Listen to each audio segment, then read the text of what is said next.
নমস্কার, আমি বিশ্ব মজুমদার। সোজা সাপটায় আপনাদের প্রত্যেককে স্বাগত। পঞ্চায়েত থেকে লোকসভা গত কয়েক বছরে বাংলায় যতগুলো ভোট হয়েছে, বীরভূম মানেই তৃণমূল কংগ্রেস নিরঙ্কুশ।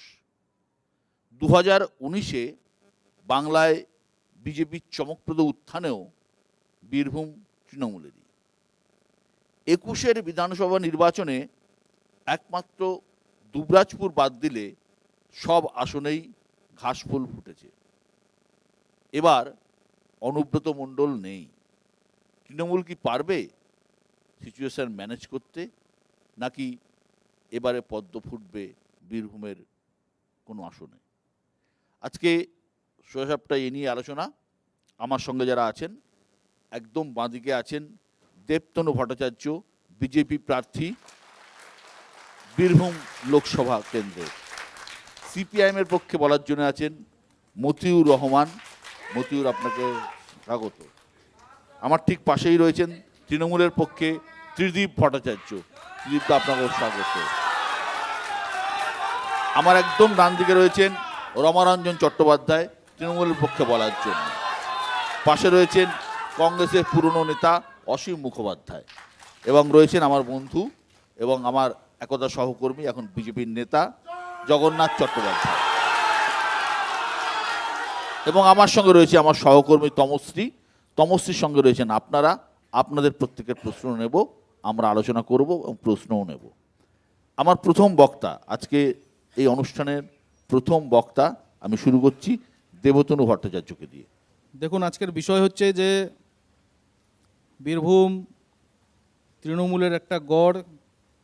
এই নির্বাচনে ভারতীয় জনতা পার্টি এই মিথ ভেঙে পাশা পাল্টে দিতে পারবে কি পারবে না, এই যে প্রশ্নটা, এর গোড়াতেই আরেকটা প্রশ্ন লুকিয়ে আছে যে সাধারণ মানুষ বিগত পঞ্চায়েত নির্বাচন থেকে শুরু করে 2021 এবং তার পরবর্তীতে গণতান্ত্রিক অধিকার তাদের যেটা আছে সেটা সঠিকভাবে প্রয়োগ করতে পেরেছে কি না। যদি সঠিকভাবে তারা গণতান্ত্রিক অধিকার প্রয়োগ করে নিজের ভোট নিজেরা দিতে পারত, তাহলে এই বীরভূম এটা তৃণমূলের গড় না তৃণমূলের বদ্ধভূমি সেটা প্রমাণ হয়ে যেত। কিন্তু আমরা দেখেছি বিভিন্ন জায়গায় সন্ত্রাস,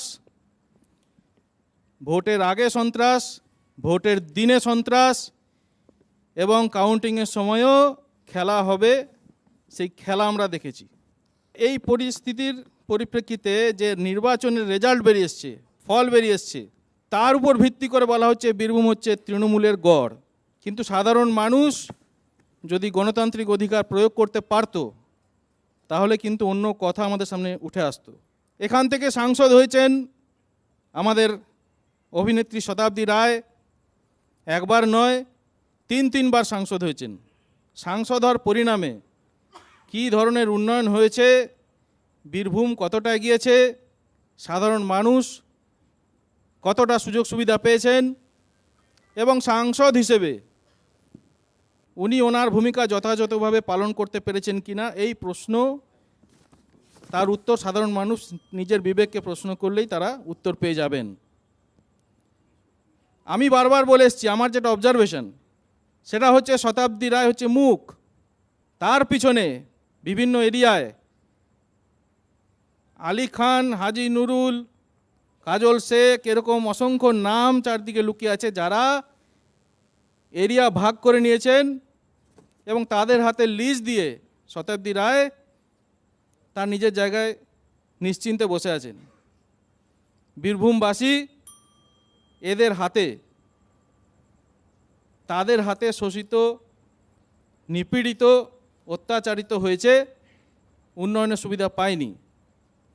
আজকে সেই জন্যেই আমরা দেখতে পাচ্ছি শতাব্দী রায় যে যে জায়গায় যাচ্ছেন, সেখানে সাধারণ মানুষ নয়, শুধু তৃণমূলের কর্মীরাই তারা ক্ষোভ প্রকাশ করছে, এবং সেই ক্ষোভের পরিপ্রেক্ষিতে তৃণমূলের কর্মীদের ইডিয়ট বলতে হচ্ছে ওনাকে। ধন্যবাদ।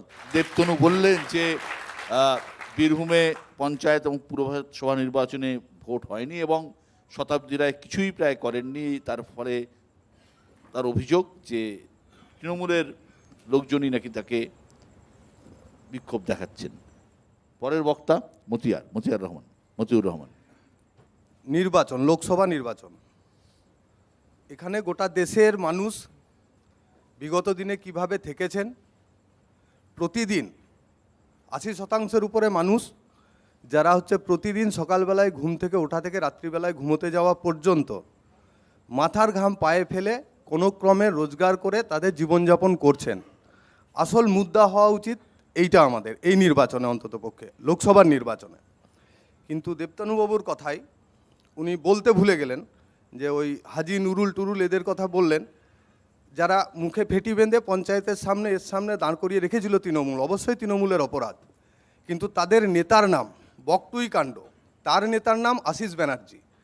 এখানে নির্বাচনকে সামনে রেখে শুধু হিন্দু আর মুসলমান এই মুদ্রাকে তুলে নিয়ে এসেই তৃণমূল এবং বিজেপি এই নির্বাচনে বৈতরণী পার করতে চাইছে। কিন্তু নির্বাচনের আসল মুদ্রা হওয়া কি উচিত? আসল মুদ্রা হওয়া উচিত আমার ঘরের যে বেকার ছেলে মেয়ে তারা চাকরি পাচ্ছে কিনা।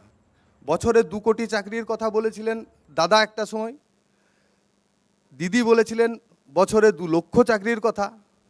চাকরি পশ্চিমবঙ্গে কিছু হয়েছে কি অবস্থার মধ্যে আমাদের ছেলেমেয়েরা রয়েছে যারা চাকরি করেছে। প্রত্যেক দিন সিবিআই, ইডি, আদালত তাদের নির্দেশে প্রায় দিনই শুনতে পাচ্ছি যে অমুক ব্যাচের চাকরি চলে গেল, তমুক ব্যাচের চাকরি চলে গেল। কারণ কি না, দুর্নীতি করে টাকা পয়সা নিয়ে চাকরি দিয়েছে।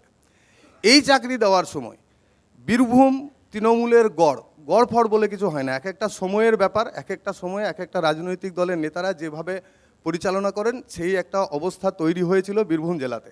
বীরভূম বধ্যভূমি হয়েছিল, একদম সঠিক কথা। আমরা বীরভূমে কি দেখতে পাচ্ছি?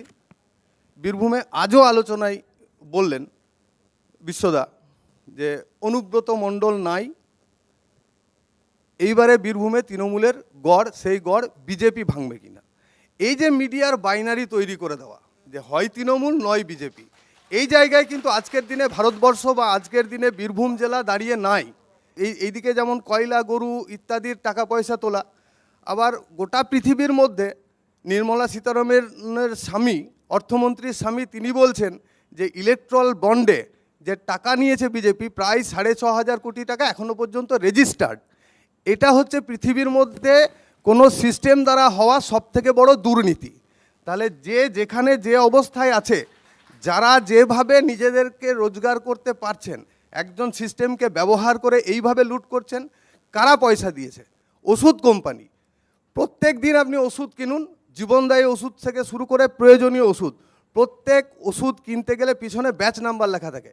যতবার ব্যাচ নাম্বার আপনি দেখবেন আলাদা, দাম দেখবেন 2 টাকা, 5 টাকা, 7 টাকা, 9 টাকা করে বেড়ে যাচ্ছে। প্রত্যেকেই আমরা কেউ না কেউ এখানে অসুস্থতার কারণে ওষুধ কিনি।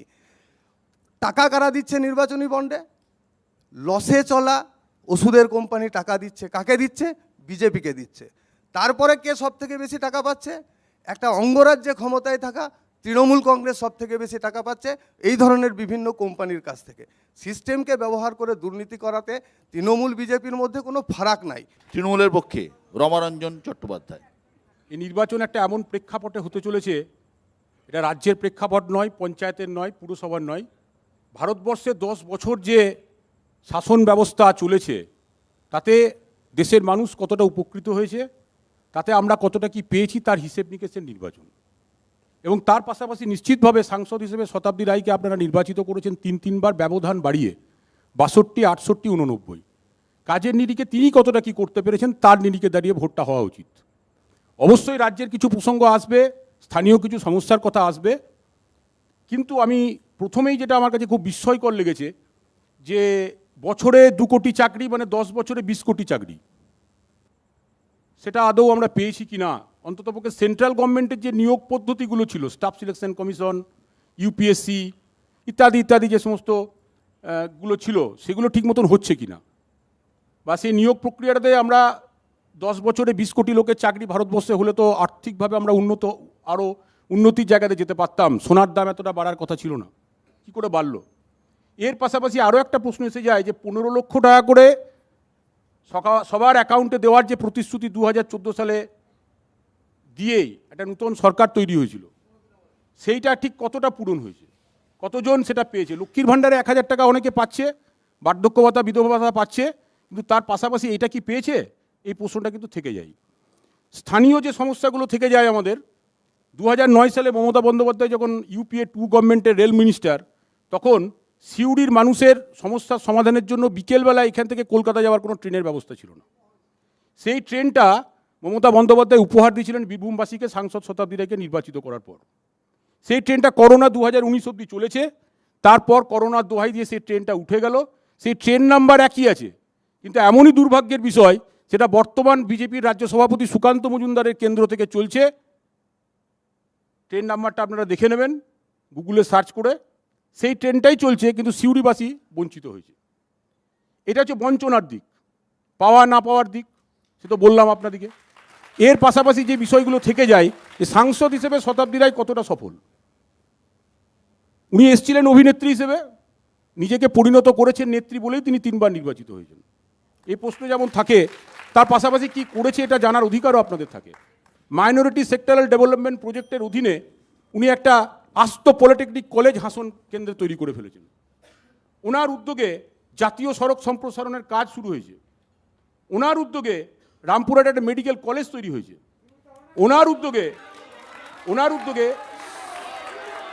এছাড়া জাতীয় সড়কের উপরে দুবরাজপুর অন্ডাল থেকে যখন আমরা এই ভীমগড় থেকে যখন আমরা সিউড়ি আসছি, শাল নদী এবং হিংলো নদীর ওপর 2টো বড় বড় ব্রিজ ছিল, যে ব্রিজগুলো রিপেয়ারিংয়ের জন্য 11 কোটি টাকা দিয়ে সেই ভাষা ব্রিজটা পার্মানেন্ট ব্রিজে পরিণত হয়েছে। এখানে পাথর শিল্পের উন্নয়নের জন্য এশিয়ার বৃহত্তম একটা কয়লা খনি শিল্পাঞ্চলের উদ্যোগ মমতা বন্দ্যোপাধ্যায়ের নেতৃত্বে শুরু হয়েছে। ধন্যবাদ যে কাজ মহাজন। আগামী দিনে ত্বরান্বিত হবে, যে কাজে এই মানুষের উন্নয়নটা আমরা চোখে দেখতে পাচ্ছি।